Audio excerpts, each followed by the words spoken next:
வணக்கம் friends, welcome to the Aswa world. இன்றைக்கி நம்ம பார்க்க போகிற ரெசிபி தூதுவளை இலை ரசம். தூதுவளை இலையை வச்சு ரொம்ப சூப்பரான ரசம் எப்படி பண்ணலாங்கிறதாங்க இன்றைக்கி பார்க்க போகிறோம்.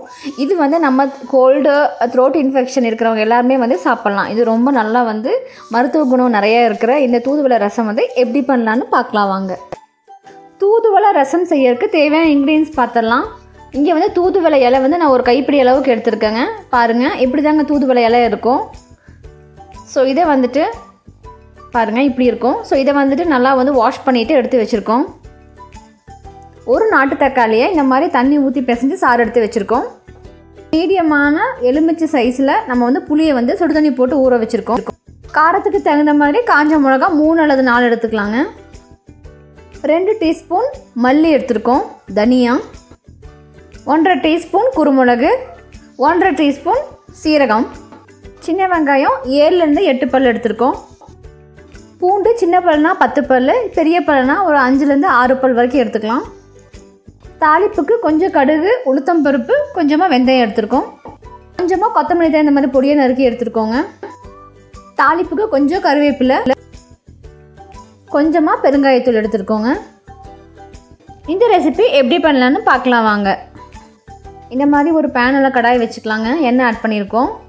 எண்ணெய் கொஞ்சம் சூடானதும் நம்ம எடுத்து வச்சுருக்க மல்லி ஆட் பண்ணிடலாம்.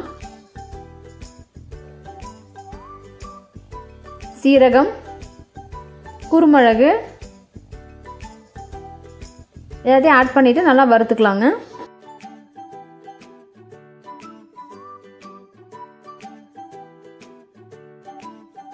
இது எல்லாத்தையும் ஒரு நிமிஷம் நல்லா வறுத்துக்கலாம். இப்போது நம்ம எடுத்து வச்சுக்க வரமிளகாவில் ஒரே ஒரு வரமிளகா மட்டும் உள்ளே ஆட் பண்ணிவிட்டு அதையும் இது கூட சேர்த்து நல்லா வறுத்துக்கலாங்க.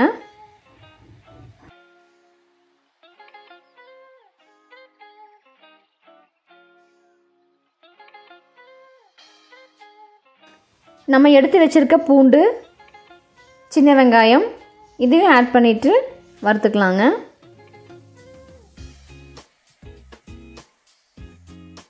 இது ரொம்ப நேரம் வணங்கணுன்ட்டு இல்லைங்க, லைட்டாக கொஞ்சம் சூடாச்சுன்னா போதுங்க.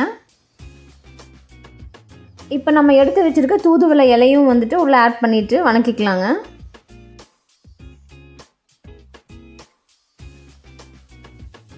தூதுவளை இலை ஆட் பண்ணிவிட்டு ஒரு நிமிஷம் கழித்து அடுப்பை ஆஃப் பண்ணிடலாங்க. நம்ம வணக்கி எடுத்த இன்க்ரீடியன்ஸ் எல்லாத்தையும் இந்த மாதிரி ஒரு ஜாரில் எடுத்துக்கலாங்க. இதை அரைச்சி எடுத்துக்க போகிறோம். பாருங்கள், இந்த மாதிரி கொரன்னு அரைச்சி எடுத்துக்கலாம். ரொம்ப நைஸாக இருக்கணும்னு தேவையில்லை. இந்த மாதிரி ஒரு பேன் எடுத்துக்கலாங்க.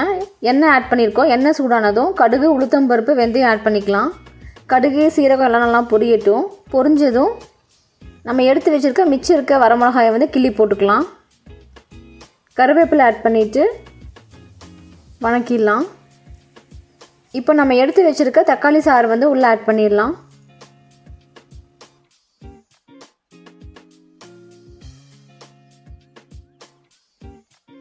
அதே மாதிரி நம்ம எடுத்து வச்சுருக்க புளி தண்ணியும் வடித்து ஊற்றிக்கலாம். பெருங்காயத்தூள் ஆட் பண்ணிடலாங்க. நம்ம அரைச்சி வச்சுருக்க அந்த தூதுவளை இலை, விழுது இது எல்லாத்தையும் உள்ளே ஆட் பண்ணிடலாம்.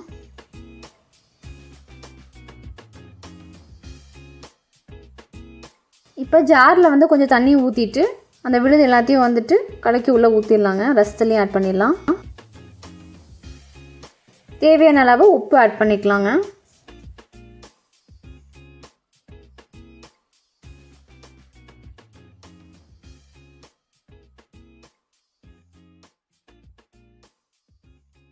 இப்போ பாருங்கள், ரசம் சூப்பராக கொதி வந்துருச்சு. ஒரு கொதி வந்ததும் நம்ம எடுத்து வச்சுருக்கிற கொத்தமல்லி தழையை ஆட் பண்ணிடலாங்க.